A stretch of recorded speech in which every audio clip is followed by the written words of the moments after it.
Well, ladies and gentlemen, here we are. We made it to the end of the college football season with Ohio State coming out on top, winning their ninth national championship. That's, technically, a legitimate national championship. But overall, they beat Notre Dame 34-23 in the CFP final. The first ever expanded 12-team playoff goes to Ryan Day, of all people.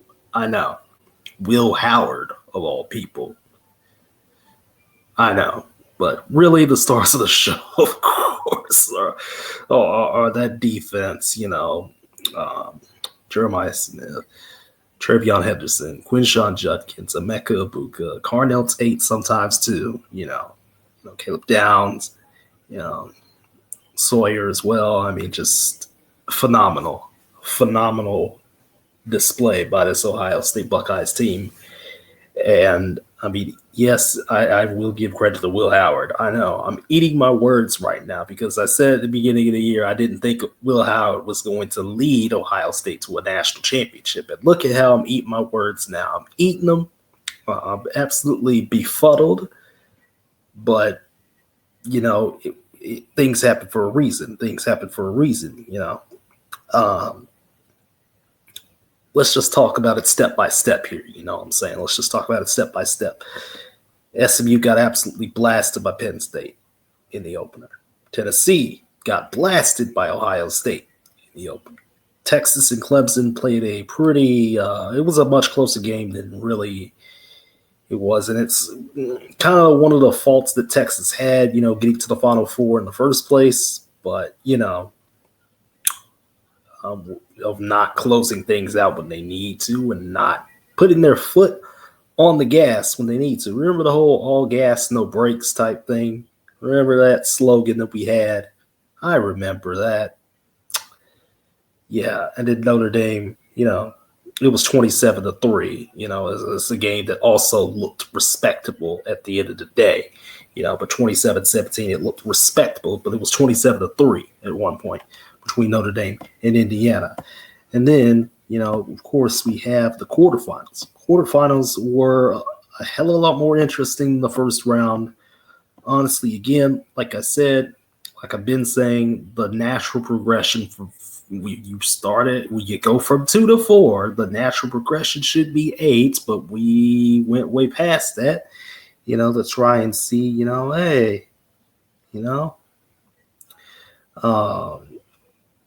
Penn State took care of business against Boise State. Yeah, Boise State had, some plays in there and everything like that. Yeah, Ashton Jeanty was, he still ran for over 100 yards in the game, but Penn State made the plays they needed to make, and that took care of business against Boise State. It's going to take an act of God. It's going to take a miracle for a team like, Boise State to get over the hump. You have to be near perfect. And, it's similar to how, these edging type games where, you have this team that is clearly outmatched, putting a team that, clearly is overpowering, a team that should clearly overpower them, on the ropes. And that's kind of what this game was for about a half. Texas or Arizona State went to OT. Cam Scatterby just ran all over the Texas defense. Sam Levitt was making plays. Big Quinn, wasn't doing enough. Defense was able to do just enough, and Texas was able to win that game in OT and go to the semifinals to take on Ohio State, who just beat the brakes off of Oregon. My national championship prediction was Oregon. And yet again, I'm wrong.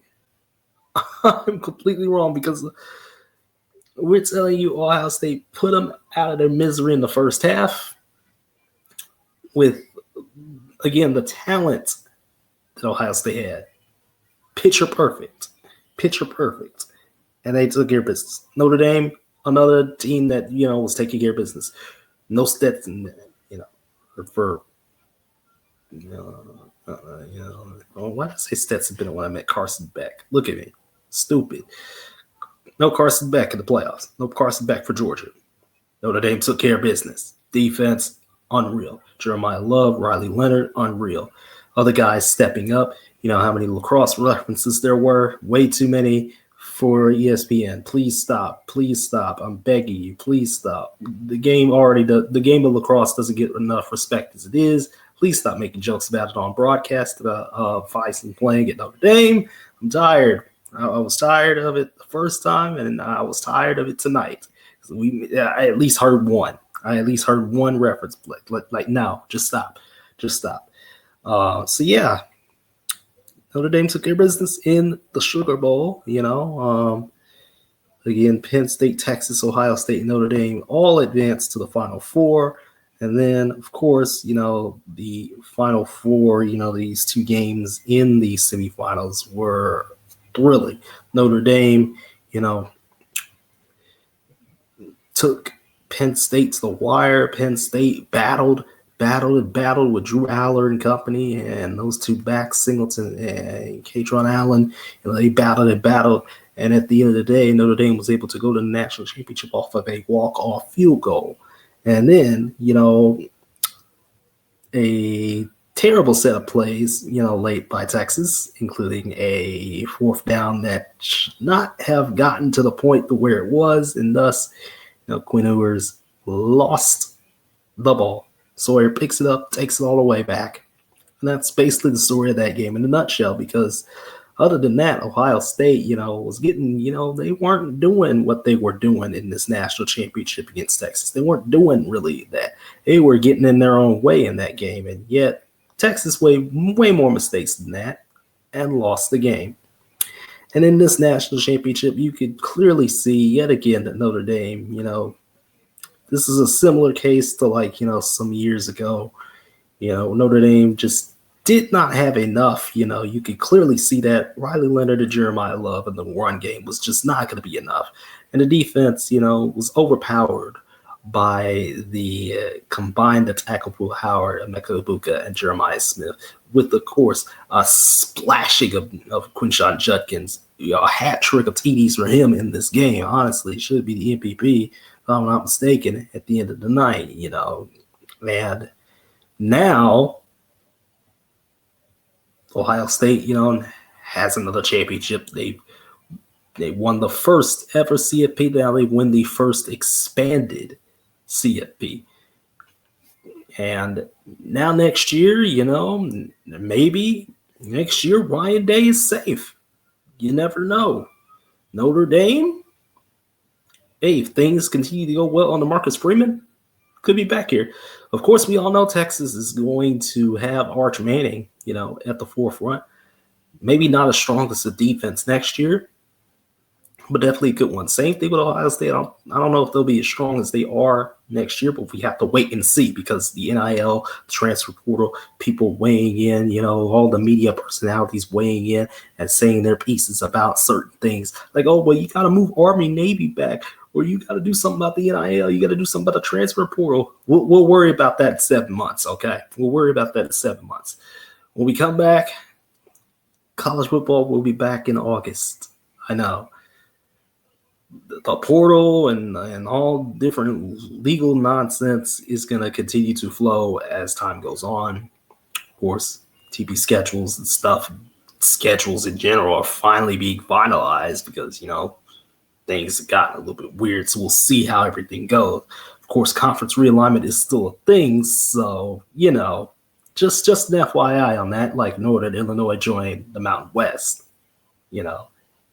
just an FYI and stuff like that, And, this season, I think I learned that I'm just going to have to accept H-12 team playoff, similar to how I accepted the 14-team NFL playoff, expansion. I'm just going to accept this. I'm just going to accept this and have fun with it.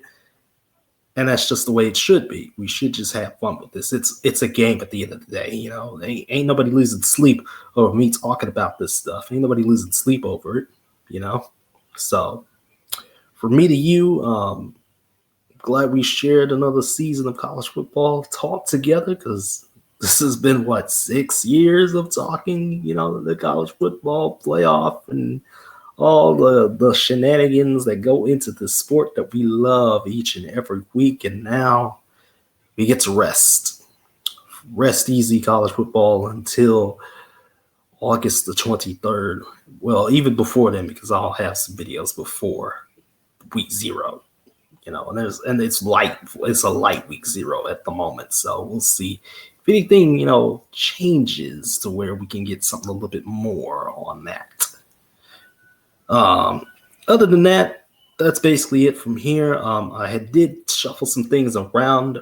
We do have to talk some volleyball tomorrow because something happened. Something has emerged as major news. Hint, another league. For volleyball purposes. And lacrosse, we'll talk about that on Wednesday. Gotta get something out there. Gotta get a little bit of preseason predictions out there somewhere. For college lacrosse.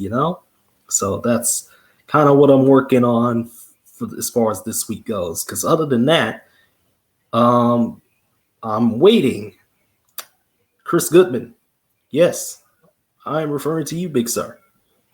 I'm waiting on you. I'm waiting on you to say something back to me. I'm waiting on you.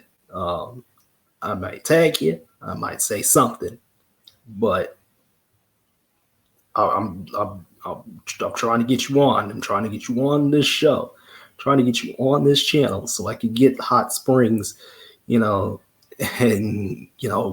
try and do something with them to kind of help them out. Because I feel like they're doing the best they can. But I want to see a little bit more, kind of like how Doolittle is doing, And I do have some things planned for Doolittle as well. So, Horror Monster fans, you're going to want to wait and see because I do want to interview some guys from Doolittle, at some point before the season starts, So, college football's done. And it's kind of chill easy for a little bit. I'm also uploading more shorts, more food-related shorts. So before the national championship, I cooked some cod. Before the national championship, I cooked some pretty good-looking cod, and I'm quite proud of it to say the least. So, expect more cooking videos in the near future as I continue to prep and continue to, share my meals before I watch these games and stuff like that. So. Or just be me, a lazy bum sometimes. But yeah, I'm gonna get on out y'all's hair, and congratulations again to the Ohio State Buckeyes for winning their 9th national championship and the first ever 12-team playoff. Good night, everybody. I'll see you all tomorrow.